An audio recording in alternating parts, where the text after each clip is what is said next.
Hi guys, welcome back to another unboxing video. This time we have another one of the journeyman warcasters, or solo warcasters, whatever you want to call them, with the 80mm attachment beast jack. So we have Emperor, Carver, Ultimus, Esquire the Third, and Boar MMD47. So again, I haven't had a look at this guy's rules. I've had a few recommendations that he's good in a dusk list, so let's suss this out. So again, it's a 3-box job, and the insert is just the art cover and it's blank on the back. And what I didn't notice the first time was it actually said Mare 1 on the other boxes when I unboxed the Invictus Magnus box, but they're in a light green, and interestingly these are in a dark, I presume, black colour. So let's see what we get. Box number 1. Oh my god, if that's Carver, he's huge. So again, you have your 80mm. Oh, okay, Carver's on a 40mm. Okay, that would explain why he looks so big. No breakage by the looks of it, and oh my god, look at this. So he's got a claw with a gun in it. He's got an ammo feed. Or sorry, it's not even an ammo feed, it's a bandolier of bullets that goes in and around his waist. He's got a metal plate and a skull. He's got some runes on his armour there. The cloak is fantastic. And then his Warcaster kind of furnace backpack is absolutely amazing. He's got flames coming out of his sword.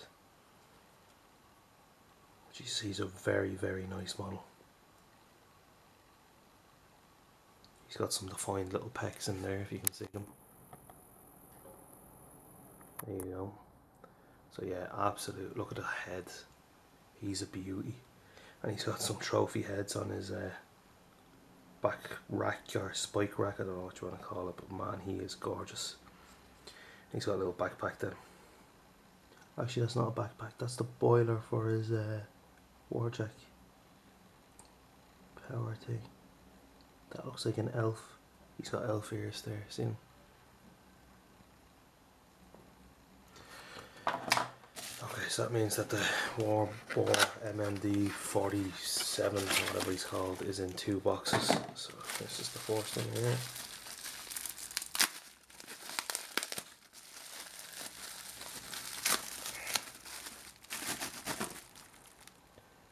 Okay, I don't know what that's off. That just landed in my hand. Oh my god. If you can't tell, I'm clearly blown away by 90% of this stuff that's coming out now for Warmachine. I'm going to have to zoom back out for this. Oh my god. These are huge. So they've got like wood casing, their minion pig miniguns, and he's got pistons fused into his musculature. So you got 2 of them. One of them has shoulder armour. Can't talk English. Can't speak, never mind talk English. A few small supports in there need to be nicked off, but nothing major. Brings big contact point, and then he has the ammo feeds that go up to his backpack. Okay, so by the looks of it, this little piece here, you see it? There we go. Is after coming off this bit, which isn't a big deal to fix. I can just glue it back on like that one there. And this is an absolute mad looking creation. So he's obviously either had his brain removed or he's had his head stitched back together, one or the other. I don't know his backstory, I'll have to try and look it up. But yeah, again, are they, I don't know if that's just meant to be serrated blades or if they're actually chainsaw tusks. Mental. But that's his arms and head. Okay, and final bit there. Yeah, one baggy. This is his torso all in one piece by the looks of it. Let's see what we got here. No loose bits, and oh my Jesus. So if you are looking for a base model for an Orc War Boss, this thing is absolutely incredible. So he's actually standing on what appears to be Kador and Jack. So if you look in there, you can see the Kador symbol. It's an old PP one. He's got MMD on his dog tag. He's wrapped in chains. He's got massive gun or ammo feeds on his back, on his shoulders. He's got a V8 engine, but it looks like it's strapped to his back as well. And it all looks perfect and pristine. He's got a gap for excess fury, I imagine, question mark. But yeah, looks like there's still some supports in there, so he's hollow, so it makes him nice and lightweight. It's not really a big issue. But yeah, this guy looks great. I'm going to go ahead and get him built, and we can come back and have a look then. He's still a monster compared to Carver. Right, give me a minute, guys. Okay guys, so I repaired the nozzle on his tusk. I built him, he's not glued to the base, but that's Carver. So they're not glued to the base here, so I'll show you. Invictus and Carver. Huge models, and then you have Invictus and Warboar. Absolutely brilliant. I love these guys, which makes me more excited to get the third edition of it, which will be I think it's Exelon Texas or Nixian or something. It could be Nixian with the 80mm monstrosity, which looks amazing. So yeah, looking forward to getting these guys painted up and on the table. And let's flick over to his card. Okay guys, so welcome back to the laptop, and we're looking at Carver Ultimus and Warboar MMD47 cards. So Carver is also a 20-point model. He will come with the Warboar, but it's the same price as we had for Magnus and Invictus. He is Field Allowance character, and he's a mercenary Pharaoh solo. So he's got 12 boxes. True mercenary, so the same rule that we've seen with Magnus. So basically, you can't have him or you can have him or Carver. And let's check here. Yeah, so you can literally only have one of these journeyman casters in your group or your battle group. No, in your list. Which look, you could have one in one list and one in another list for a tournament pair. Carver 2 comes on a 40mm base. He's got tough and dual attack. He is speed 5, arcane attack 06, mat 7, rat 6, deft 14, arm 19, which is pretty good. Arcane 5, so he's got 5 focus, or fury, sorry, because he's a hordes caster. And he's a 10-inch control range. So his rules are hyper aggressive. When this model suffers damage from an enemy attack, after the attack is resolved, it can immediately make full advance directly towards the attacking model.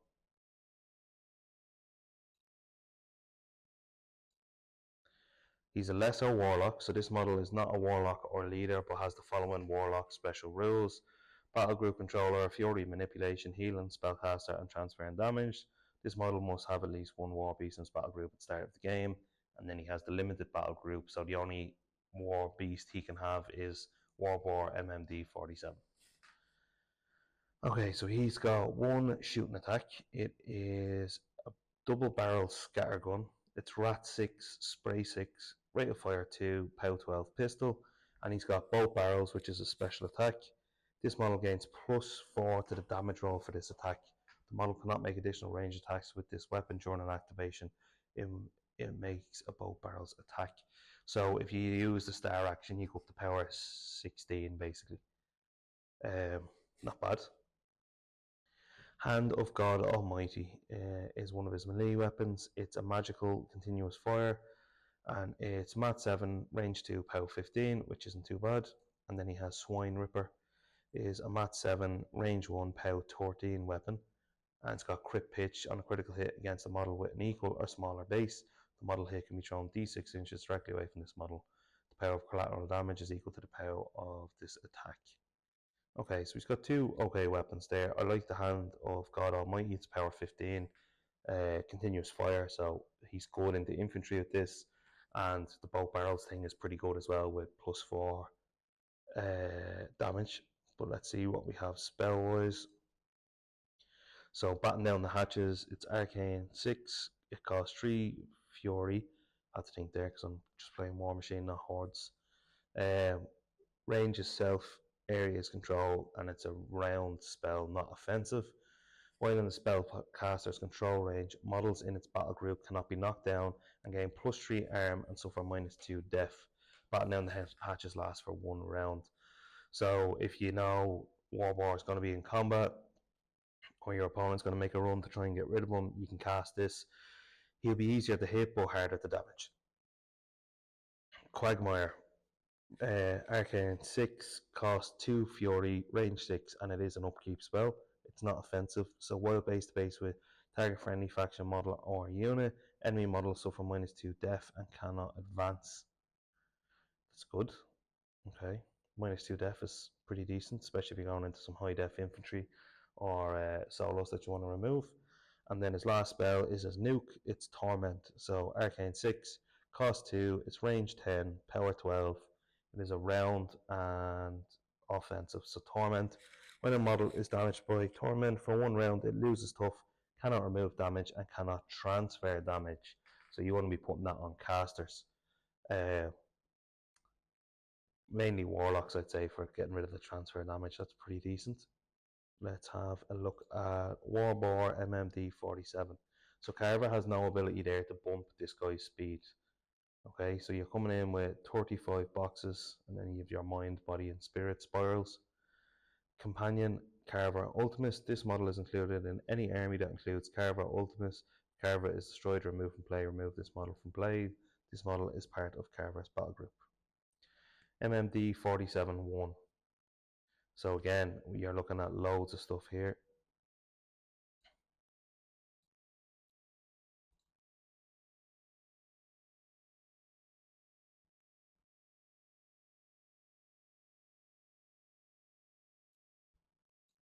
Okay, so I was just looking there. I've never seen the Gladiator ability before. Okay, so he's an 80 mil base. He's got Unstoppable. He can trample. He can make power attacks, headbutt. He's got Gladiator. He's got Eyeless Sight, so he ignores stealth and forests and clouds. And he's got dual attack. So just looking here at this. This model gains +2 on power attack damage rolls and on power attack collateral damage rolls. So I'm imagining if you slam something with him, he's going to have +2 to the damage roll of it and +2 if he hits something else. Like if you throw something with crit pitch or crit slam, he's got extra damage on it, which is something I've never seen before. Either sight ignores cloud effects when turns on sight. This model ignores concealment and stealth and never suffers blind. Okay, so he doesn't ignore forest anymore. They used to ignore forest, I think, in Mark 2 or Mark 3. But anyway, let's have a look at what he does here. So he is speed 4, math 7, which is decent, math 6, def 10. So if you cast Carver's spell on him, he would be def 8, but armor 21, 22, armor 22, which is decent. He's got 5 fury, which is decent because I'm sure he's going to need it, and he's threshold 8. So he comes with Bulldoze, Bond the Carver, and Full Bore. So Bulldoze is when this model is base with an enemy model during its normal movement, it can push that model up to 2 inches directly away from it. Model can be pushed by Bulldoze only once per turn, and Bulldoze has no effect when this model makes a trample power attack. Okay. Bond with Carver. If Warbar MMD47 begins game, Carver's battle group is bonded to him. Warbar is not considered to be bonded while under your opponent's control. So while Warbar MMD is bonded to Carver and in his control range, it gains exhaust fumes. When a model with exhaust fumes advances during its normal movement, for 1 round, other friendly models gain concealment while within 3 inches of this model. Okay, so it's just basically putting out a cloud effect on him. And then full bore. This model can use full bore to start its activation. This model gains +2 speed at activation. At the end of the activation, this model suffers D3 damage points. Okay, so if you wanted to move him up or try and get him to an objective or a flag or anything like that to contest, you can take D3 damage points and get up to speed 6, which would mean then you're going 11 inches on a run or 9 inches on a charge. whereas standard you're moving 4 inches or going 7 inches on a charge at the minute. So he has 2 guns, which are the volley cannons. They are Rat 6, range 10, rate of fire 1 and power 13 pistol. Force reload. This model can be forced during its activation to make 1 additional range attack with this weapon during its combat action. Okay.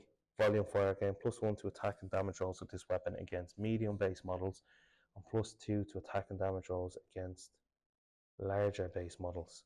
So you're going up to Rat 7 effectively when you're shooting medium or medium size models, and you're going up to Rat 8 effectively. Rat 8 power 15.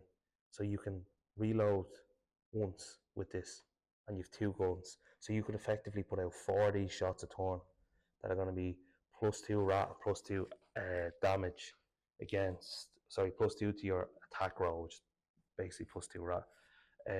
So you'd be up to doing 4 shots of power 15 into a large base model, which I mean, I can't see anything wrong with that. Like, that's mental. So I'd be looking at bringing him in the Moraine list, throwing mortality out on something, and so they'd be -2 def and arm, and getting this guy to go in with his power 15 +2 rat. So he's hitting high def solos like it's nothing. He does have chain tusks, so I wasn't sure on the model if they were meant to be blades or actual chains, so they are chain tusks. Rat 7, range 1, power 18. So that's his only melee attack. Critical shred. On a critical hit with this weapon, during this model's combat action, after the attack resolved, this model can make 1 additional attack with this weapon against the model hit. So if you charge in, smack them with this, you get 1 free additional attack. Then you can buy an attack, and then if you get the critical again, you get another free attack. So you can do a lot of damage with this guy if you fully load him. And there you go, look at this. So recoil is his animus. It's cost 1, range is self, and it lasts a turn. Recoil, the spellcaster gains Swift Hunter. Model recoil lasts for 1 turn. When a model with Swift Hunter destroys 1 or more enemy models with a basic range attack, immediately after the attack is resolved, it can advance up to 2 inches. So you're going to have 4 shots. You've got Swift Hunter, so you could effectively move another 8 inches with this guy if you can get 4 kills off, which is crazy. Maybe he doesn't need to go full bore, which will give him more movement. You can get this guy, I'd say, anywhere you need to get, just by using his animus, charging, and then shooting everything around him. I love the concept of this guy. I love what his rules are going to do, and I think Carver's kind of safe. He doesn't really need to worry about transfers and stuff on him. He's a pretty tough guy, so you could probably fully load the Warboar every turn and just use Carver's Fury to just throw out attacks and spells. Yeah, absolutely crazy good. But that's it for this one, guys. I'm going to shoot and try and get him painted as well, and we'll see you in the next one. Leave a comment down below on what your thoughts are.